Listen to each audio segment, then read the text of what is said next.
ભરેલા મરચાના ભજીયા તમને કાઠિયાવાડની યાદ અપાવી દેશે ને એ રીતનો આ ટેસ્ટ છે. ગુજરાતી ચટાકો, અલગ અલગ ગુજરાતી ફરસાણ. એક ટમટમ ખમણ છે અને બીજું એક છે દહીં ખમણ. ટમટમ ખમણ થોડોક સ્પાઇસી છે અને આ દહીં ખમણ છે થોડાક સ્પાઇસીનેસને ઓવરકમ કરી દેશે. આ જે કોમ્બિનેશન છે ને ખમણનું એ બહુ પ્રોપર છે. વઘારેલા પાત્રા છે, ખાંડવી છે, પછી દૂધીના મુઠિયા છે, એ ખમણની ચટણી એ તો રાખેલી જ છે, પનીર લબાબદાર અને સાથે ફ્રાય કરેલા પાપડ છે. પાછળ બને છે ગરમા ગરમ તંદૂરી રોટી. કોઈ પણ ઉંમરના ગેસ્ટ હોય, નાના નાના છોકરા હોય કે મોટી ઉંમરના હોય, બધા લોકો આ ચાઇનીઝ ભેળ એન્જોય કરી શકે એ રીતની ક્વોલિટી છે અને એ રીતનો ટેસ્ટ છે. સૂપમાં આજે બે અલગ અલગ વેરાયટી છે. એક વસ્તુ ઓબ્ઝર્વ કરી હશે કે સૂપના કાઉન્ટર છે, સ્ટાર્ટરના કાઉન્ટર છે ને એની પાછળ જ યુઝ પ્લેટનું કાઉન્ટર છે. એટલે ગેસ્ટ હોય તેણે આમ તેમ ફાંફા મારવાની જરૂર નથી કે ભાઈ યુઝ પ્લેટ ક્યાં નાખવું.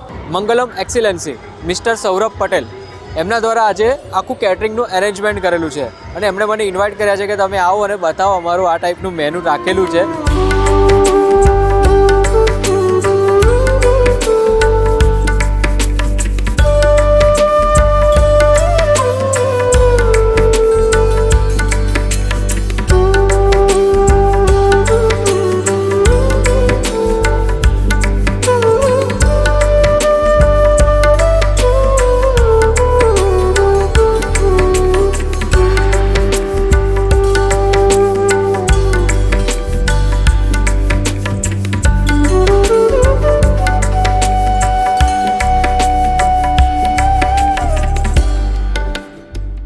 સો હેલો નમસ્તે સત શ્રી અકાલ, કેમ છો અને welcome back to my channel. ફરીથી સ્વાગત છે કેટરિંગના એક ધમાકેદાર વિડીયોમાં. અત્યારે હું આવ્યો છું વડોદરા સિટીમાં.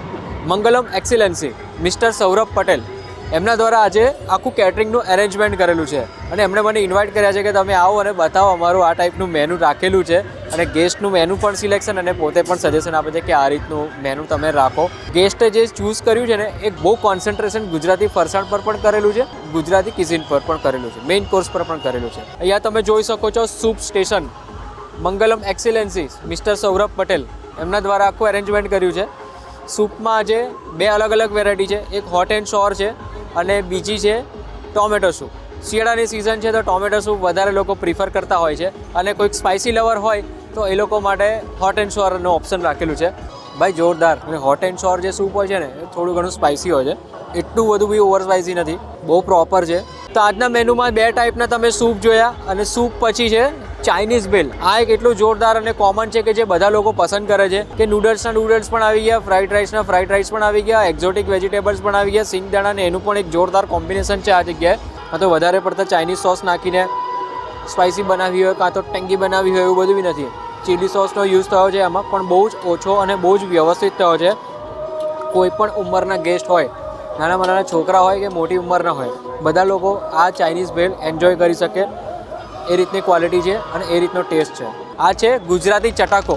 ગુજરાતી ચટાકો એટલે અહીંયા કવર કરવામાં આવ્યા છે ગુજરાતી ફરસાણ, અલગ અલગ ગુજરાતી ફરસાણ. એક ટમટમ ખમણ છે અને બીજું એક છે દહીં ખમણ. ટમટમ ખમણ થોડોક સ્પાઇસી છે અને આ દહીં ખમણ છે એ તમને થોડાક સ્પાઇસીનેસને ઓવરકમ કરી દેશે. એટલે આ જે કોમ્બિનેશન છે ને ખમણનું એ બહુ પ્રોપર છે. સાદા વઘારેલા ખમણ તો બધા લોકો ઘરે બી ખાતા જ હોય છે, પણ કોમ્બિનેશન આ જે રાખ્યું છે ને એ બહુ પ્રોપર રાખ્યું છે. વઘારેલા પાત્રા છે, બહુ જ વ્યવસ્થિત રીતે આવી રીતે ગાર્નિશ કરેલા છે. ખાંડવી છે, એને પાટોડી પણ કહેવાય, એને પણ વ્યવસ્થિત રીતે ગાર્નિશ કરી છે. પછી દૂધીના મુઠિયા છે અને સાથે જે ચટણી આવે છે એ ખમણની ચટણી એ તો રાખેલી જ છે. એના વગર તો ભાઈ ગુજરાતી ફરસાણ અધૂરું છે. તો ચાલુ કરીએ આપણે પાત્રા અને સાથે જે પેલી ખમણની ચટણી હોય છે એની સાથે. ફરસાણમાં તો કંઈ કહેવું જ પડે એવું છે જ નહીં. તમે અત્યારે ફરસાણની દુકાનમાંથી 10 મિનિટ પહેલાં જ લાવ્યા હોય અને ઘરે ખાતા હોય ને ભાઈ, એ જ ટાઈપનો ટેસ્ટ છે. ખમણની ક્વોલિટી બી મને ગમી. એક આખું ખમણનું પીસ મોંમાં મૂકી દીધું ને છતાં બી એવું નહીં થયું કે ભાઈ ડચુરો થયો. ખમણની ક્વોલિટી બી બહુ સારી છે ભાઈ, ખરેખર મજા આવી ગઈ. ગુજરાતી ચટાકો તો કેવું છે, હું તો કહું છું કાઉન્ટર પર હોવું જ જોઈએ. કોઈ પણ કેટરિંગ હોય, ગુજરાતીનું કેટરિંગ હોય તો ગુજરાતી ચટાકો આ જે વસ્તુઓ રાખે છે ને 5 એ તો હોવી જ જોઈએ. ઓકે, તો મિક્સ ભજીયામાં અહીંયા તમને જોવા મળે છે એક તો મેથીના ગોટા છે, દાલવડા છે, બટાકાની પૂરી છે, પછી ભરેલા મરચાંના જે ભજીયા છે એ પણ છે જેને અંદરથી સ્ટફ કરવામાં આવેલા છે. અને સાથે તમને અહીંયા મળશે બે અલગ અલગ ટાઈપની ચટણી. એક તો રેડ ચટણી જે ભજીયામાં ખવાય છે અને બીજું એક છે ગ્રીન ચટણી. એમ જોવા જશો 3-4 વેરાયટી છે ભજીયામાં, પણ આપણે 2 વેરાયટી લીધી છે જે ખાસ સૌરાષ્ટ્રમાં વધારે પડતી ખાવામાં આવે છે. એની સાથે આ એક ચટણી રેડ. ભરેલા મરચાંના ભજીયા એટલે આખા મરચાં તમને કાઠિયાવાડની યાદ અપાવી દેશે ને એ રીતનો આ ટેસ્ટ છે. મરચાંની અંદરનું સ્ટફિંગ એટલું જોરદાર અને ચટપટું લાગશે. એમના મેથીના ગોટાની સાઇઝ થોડી મોટી છે, છતાં બી અંદરથી વ્યવસ્થિત પાકી ગયા છે, જરા બી કાચા નથી. અને ટેસ્ટ તો ભાઈ મેથીના ગોટાને બધા લોકોને ખબર જ કઈ રીતનો હોય. હવે આ જુઓ, આ મેઇન જે કાઉન્ટર છે, ડીશ લેવા માટેનું કાઉન્ટર છે. ત્યાંથી લઈને અહીં સુધીનું આ એક વાયર છે, એ વાયરને ટોટલ ઢાંકી દેવામાં આવ્યો છે. એટલે અહીંયા સેફટીનું પણ એટલું ધ્યાન રાખવામાં આવ્યું છે. ભાઈ આટલા ડિટેલમાં તમને કેટરિંગના વિડીયો કોઈ નહીં બતાવે. અત્યાર સુધી તો મેં તમને કોઈને કીધું બી નથી કે તમે સબસ્ક્રાઇબ કરો. દરેક વિડીયોમાં હું બોલતો બી નથી કે સબસ્ક્રાઇબ કરો, પણ આટલી ડિટેલમાં તમને ઇન્ફોર્મેશન જોવી હોય તો એકવાર સબસ્ક્રાઇબ કરજો. આજે હું બોલું છું. સલાડનું કાઉન્ટર છે, સલાડ અને અથાણા. અહીંયા સલાડમાં તમે જુઓ આ રીતનું ગ્રીન સલાડ છે એ રાખેલું છે. ટામેટા દેખાય છે, ગાજર દેખાય છે, કાકડી દેખાય છે, બીટ દેખાય છે. એ રીતનું કંઈક સલાડ રાખેલું છે. સલાડ બહુ બેઝિક છે, બધા લોકો ખાવાનું પ્રિફર કરે એ રીતનું છે. અને જેમ તમે ડીશના કાઉન્ટર પર પહોંચશો, તમારે જાતે લેવાની નથી કે તમને જાતે આમ ડીશ લો, વાડકી લો, ચમચી લો, એવું નહીં. અહીંયા ઊભા છે ડીશના કાઉન્ટર પર, એક તમને સર્વ કરશે ડીશ આખું ટીશ્યુ પેપરની સાથે. જેમ સ્વીટમાં વાત કરી કે બે ટાઈપના સ્વીટ છે, અહીંયા લિક્વિડ સ્વીટ છે અને સોલિડ સ્વીટ છે. બાસુંદી છે ને, ઓહો, પિસ્તા છે, કટિંગ કરેલી બદામ છે. અને આ છે જલેબી. જલેબી પણ એકદમ ઓછી ક્વોન્ટિટીમાં મૂકી છે, કેમ કે લાઈવ જલેબી બનતી જ હોય છે. વચ્ચેની સાઈડ પનીર લબાબદાર, એક પનીરની સબ્જી રાખી છે. પ્રીમિયમ પંજાબી સબ્જીનું ટેક્સચર હોય ને સેમ એ રીતનું છે. અને આ છે સુરતી ઊંધિયું. બધા લોકોને ખ્યાલ જ છે કે સુરતી ઊંધિયું કેવું કે ગ્રીન જ હોય, કેમ કે ગ્રીન વેજીટેબલ્સ જે શિયાળાના જે વેજીટેબલ્સ હોય ને એનો વધારે પડતો યુઝ થતો હોય. એકદમ પ્રોપર સુરતી ઊંધિયું છે, જેને આવી રીતે સેવ ઉપર નાખીને ખાવાનું હોય છે. ઉપરથી સેવ નાખી એટલે સેવની પ્લેટ પણ એક્ઝેક્ટ બાજુમાં મૂકેલી જ છે. ઓકે, તો અહીંયા બે ટાઈપના સબ્જી રાખેલા છે. જેમ તમે જોયું, એક તો પનીરની સબ્જી કે ઓલ ટાઈમ ફેવરેટ, કોઈ બી ગેસ્ટ આવે એટલે પનીરની સબ્જી ખાવાનું પ્રિફર કરે જ. પનીરની સબ્જી પણ આવી ગઈ. અને મેં આગળ પણ વાત કરી કે ગુજરાતી લોકોને થોડુંક વધારે ધ્યાનમાં રાખીને, થોડુંક વધારે કોન્સન્ટ્રેટમાં રાખીને ઊંધિયું પણ રાખ્યું છે, કેમ કે શિયાળાની સિઝન હોય તો ઊંધિયું એક જરૂરી છે. બધી વસ્તુ મિક્સ છે એટલે છેલ્લે ઊંધિયું. જીરા રાઈસ, દાલ ફ્રાય. તો જીરા રાઈસ અને દાલ ફ્રાયનું કોમ્બિનેશન ઓલ ટાઈમ ફેવરેટ. અને સાથે ફ્રાય કરેલા પાપડ છે.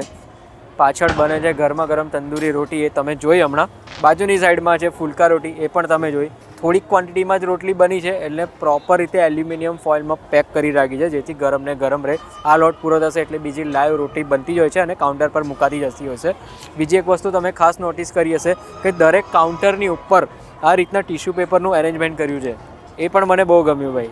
આ જે કાઉન્ટર હતું ને મેઇન કોર્સનું, એ સેમ ટુ સેમ કાઉન્ટર આ બાજુની સાઈડ છે, એટલે કે મારી લેફ્ટ સાઈડ અને રાઈટ સાઈડ બંને કાઉન્ટર સેમ જ છે મેઇન કોર્સનું. ભાઈ અહીંયા તંદૂરી રોટીનો પણ ઓપ્શન અવેલેબલ હતો, પણ મેં લીધું છે તવા રોટી.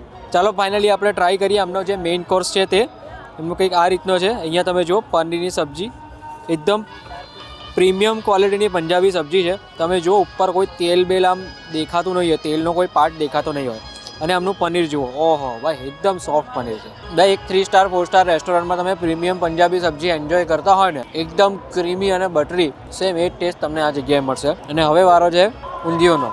થોડું ઘણું ઓઇલી હોવું જોઈએ, એટલે ઓઇલનું જે કન્ટેન્ટ હોય ને તે થોડુંક હોવું જોઈએ, વધારે નહીં. તો એક્ઝેક્ટ આ એ જ રીતનું છે. અહીંયા ડીશમાં જુઓ ઓઇલ છે, પણ એકદમ ઓછી ક્વોન્ટિટીમાં ઓઇલ છે. બહુ પરફેક્ટ છે. ઊંધિયામાં તો કંઈ કહેવું જ ના પડે. ચમચીએ ખાઈ જશો ને સબ્જી, એટલી ટેસ્ટી છે. એકદમ ક્રિસ્પી જલેબી. બીજું કે જે જલેબી ખાશો ને, જેવું મોંમાં મૂકશો એટલે દેશી ઘીનો એક તમને અહેસાસ થશે, દેશી ઘીમાં બનેલી. બીજું કે જે ચાસણી છે, વધારે પડતી સ્વીટ નથી ચાસણી, બહુ પરફેક્ટ સ્વીટ છે. એકદમ ફ્રેશ અને ક્રિસ્પી જલેબી. એમના જે સ્ટાર્ટર છે, સૂપ છે, સ્વીટ છે, મેઇન કોર્સ છે, દરેકમાં એકદમ. આ વેલકમ ડ્રિંક છે ને ભાઈ? ઓકે ભાઈ, તો આ કંઈક વેલકમ ડ્રિંક છે. આવી રીતે ગેસ્ટને ટેબલ પર ને એ બાજુ સર્વ થતો હોય છે. ભાઈ કઈ વસ્તુ છે વેલકમ ડ્રિંકમાં? કેવી પાઇનેપલ જ્યુસ છે. વાહ ભાઈ, આ તો આ કંઈક વેલકમ ડ્રિંકમાં આવે છે. અત્યાર સુધીમાં એમની જે વસ્તુ મેં ટ્રાય કરી, સૂપ, સ્ટાર્ટર, એમાં ગુજરાતી ચટાકોથી લઈને ચાઇનીઝ પણ દરેક વસ્તુ આવી ગયું. મેઇન કોર્સ પણ આવી ગયું, સ્વીટ પણ આવી ગયું. દરેક વસ્તુ એકદમ બેસ્ટ ક્વોલિટીની મને લાગી. વધારે પડતી ઓઇલી હોય એવું પણ નથી. બહુ પરફેક્ટ ટેક્સચર છે. પંજાબી સબ્જી બી એકદમ પ્રીમિયમ ક્વોલિટીની પંજાબી સબ્જી છે. ઊંધિયામાં તો કહેવું જ ના પડે ભાઈ, જોરદાર જ હોવાનું. Mangalam excellency mister Saurabh Patel all over ગુજરાતમાં કામ કરે છે.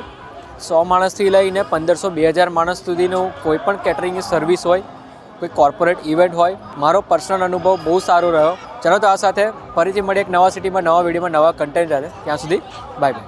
બાકીની કોઈક ડિટેલ ઇન્ફોર્મેશન જોઈતી હોય, સ્ક્રીનની નીચે નંબર રિફ્લેક્ટ થાય જ છે, ત્યાં તમે કોન્ટેક્ટ કરીને લઈ શકો છો.